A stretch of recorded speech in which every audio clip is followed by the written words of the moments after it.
ASMR Akarat Atov. And if this is your first time here, then welcome. And I hope you know that this is a safe space, not just to have ASMR and tingles, but to go through some difficult times. I know. For me, yesterday, I was having a pretty severe panic attack, and had to go into what I call sensory deprivation. And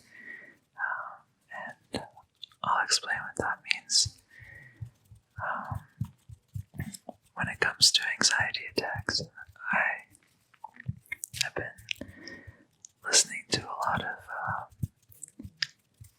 Karuna Satori and her videos specific to anxiety and panic. So she has a way of really getting to the details of the experience in a way that really helps me. So there are some things that I used yesterday that could be helpful, and one of them being this weighted eye mask. And so this just goes over your eyes like this. So when you lay down, you can feel like the comfort of someone gently pressing down on your eyes, and it really helps me to focus on the ASMR video, or at least with Karuna. And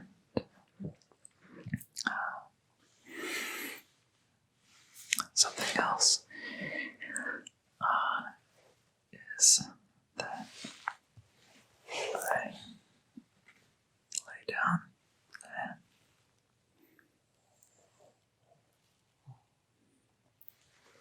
I have this. That's what I was looking for. This neck pillow. I put it in the microwave.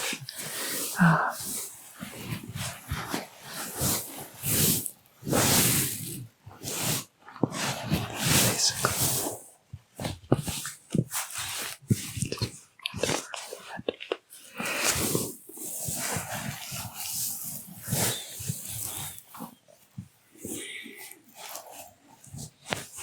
I can feel like the whole earth is shaking, that you can't catch your breath, or that you might say something or do something that you'll regret later. And so when I feel my forehead getting hot, or my neck getting hot, then tend to use an ice pack for my forehead. And I started taking CBD oil, and so that takes a little while for it to go into effect. So I put on another video and lay down with the eye mask and neck pillow and headphones, so that I've created my own sensory deprivation chamber. There's nothing else that I need to attend to. So it takes some time, to get through the whole experience. And if this is one of the first times in your life that you're having a full-blown anxiety attack where you just think like, this is never gonna end, and I'm here to tell you that feeling is valid, and those sensations are valid. A lot of people might start to tell you that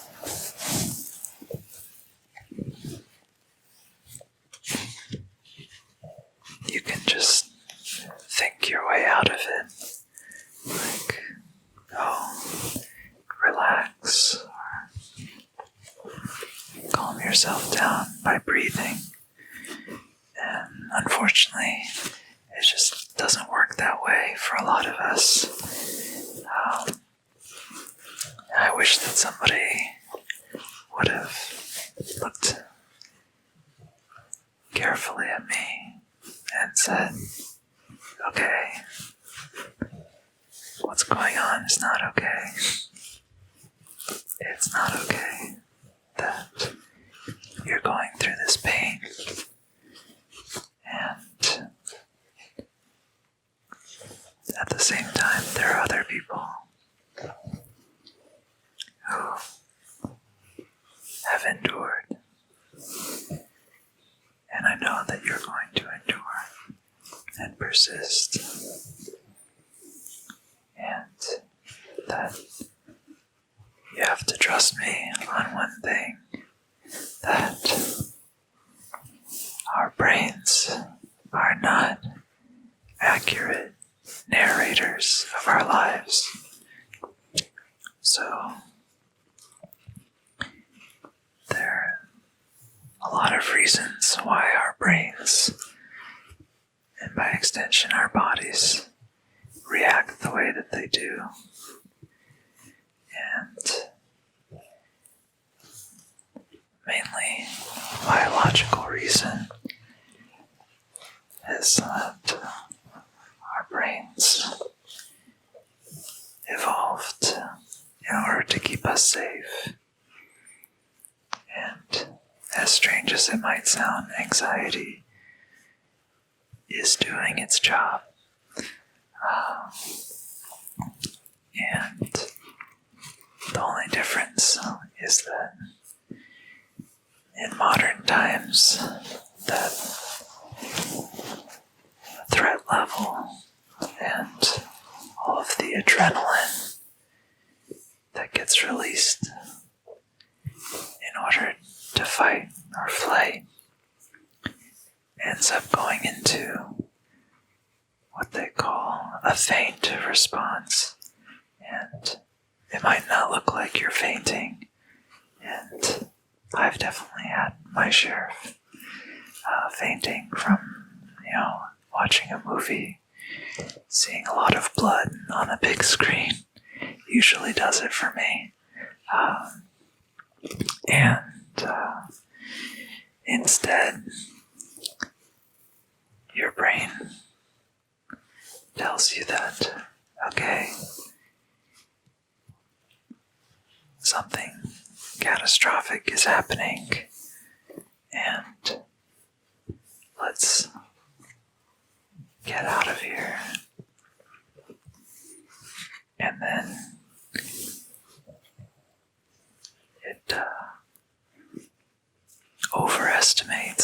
much adrenaline to put into our bodies.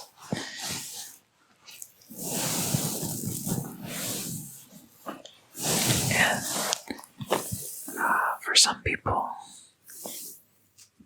it takes much longer for that adrenaline to dissipate.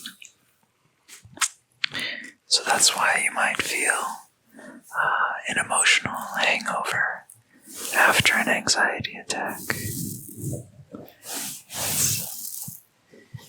It's part of what they call a return to baseline. So people with more sensitive brains, they have higher reactivity, higher sensitivity to adrenaline and other environmental factors, and then a slower return to baseline after an anxiety attack. And it's not limited to anxiety. It could deal with guilt and shame as well, or anger. And so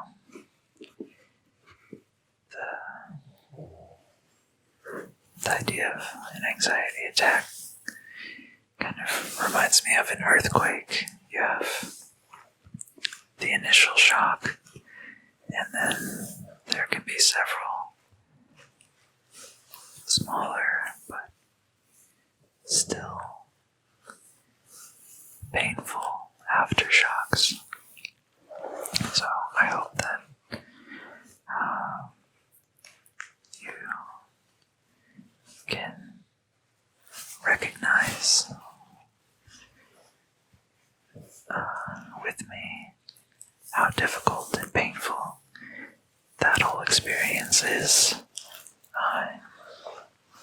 I'm sure that you will get through this. And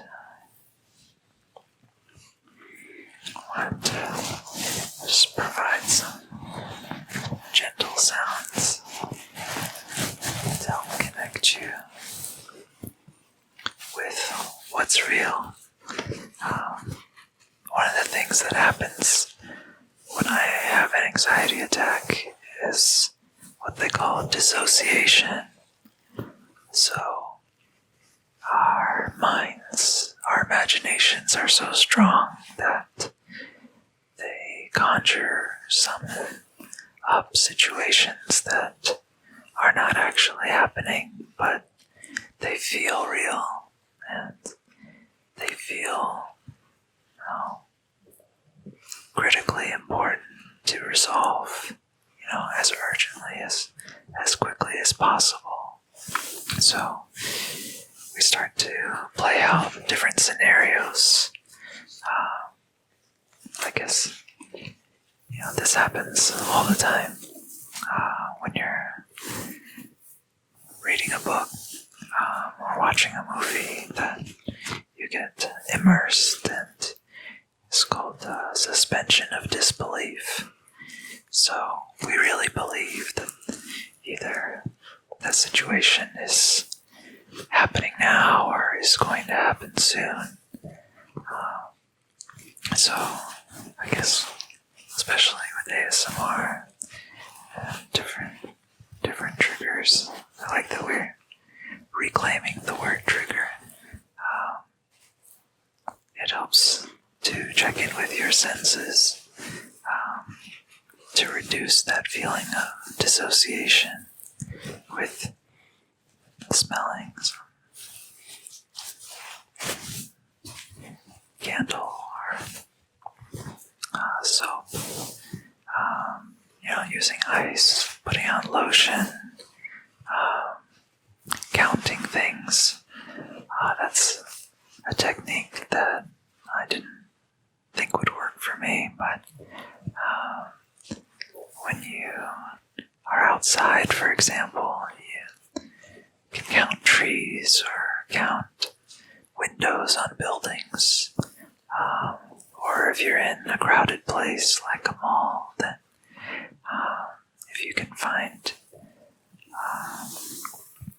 to sit, then you can, count chairs, or if you're in a store, then counting the number of display counters or anything like that, just to keep your mind focused on the present, the real objects around you. And I also have this interesting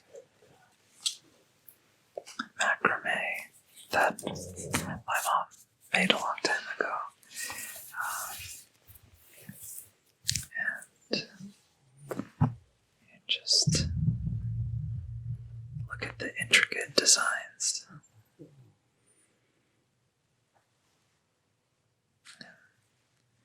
This is all just twine, like a robe.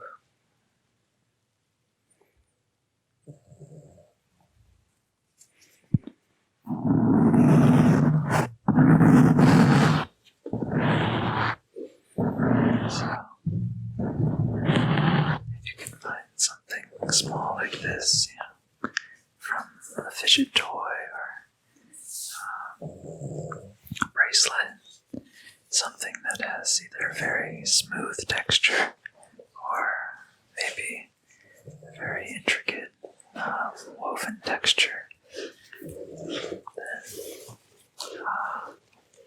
when you're about to have an anxiety attack, then you can hold that thing and, count the number of curves.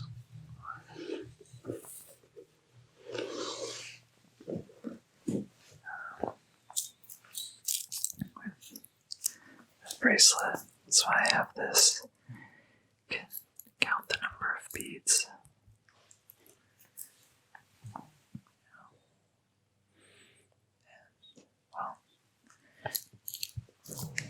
The tiger's eye is unique because it reminds me of how anxiety can feel like you're being chased by a saber-toothed tiger. At least that's what our brains and bodies are set up to handle threats and dangerous situations like that.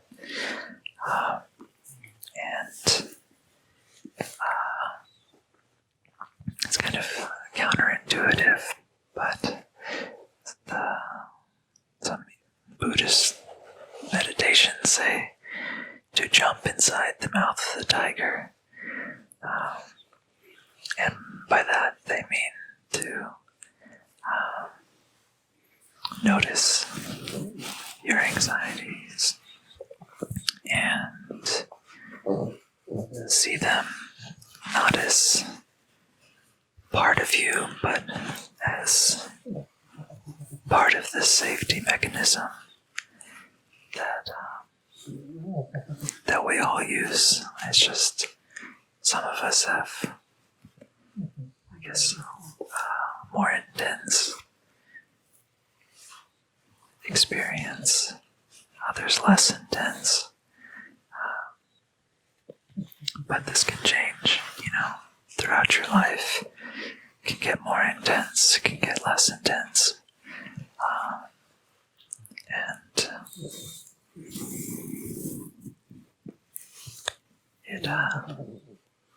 it can be tempting to shame yourself or to listen to other people's shame about how their brain works, or how they think the brain should work. And, if you really say it out loud enough times, oh, my brain should be calm, my brain should be relaxed. There's a lot of shoulds in there, a lot of I could be better, I could be less anxious, I would like to be less anxious. could and would. These are just secret ways of referring to the same should. And maybe now's not the time, but can get into another video about cognitive theory and how those should statements are like a stencil that we use to make sense of reality. Because there's a famous Alan Watts speech about how reality is wiggling all the time. It's just everything's vibrating, everyth's moving gently, everything's snoring in the background. So that's Ginger snoring. Anyways, they say that some of those beliefs or should statements, it's like trying to use a net to catch reality, and it keeps wiggling out of the net. So keep that in mind, that we are all inaccurate. Our brains are not accurate narrators of our lives. We have thoughts that are leftovers from prehistoric times, from previous chapters of our lives. And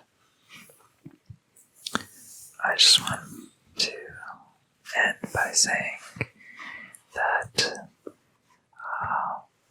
one way to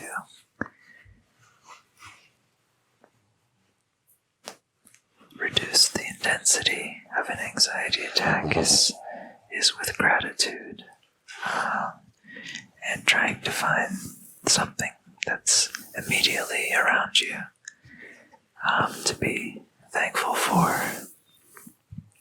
Whether it's running water or electricity or food in the pantry or refrigerator or a bowl on the table, on the counter. That these are things that we see every day, and when we're so focused on the future, we can lose sight of the things that are truly valuable.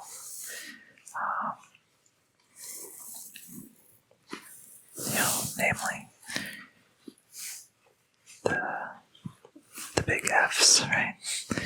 It's food, family, friends, and the fitness, include personal fitness, not just physical fitness, but also mental and spiritual. Yeah, that's it. Have a good evening. All shall be well, and all shall be well, and all manner of things shall be well.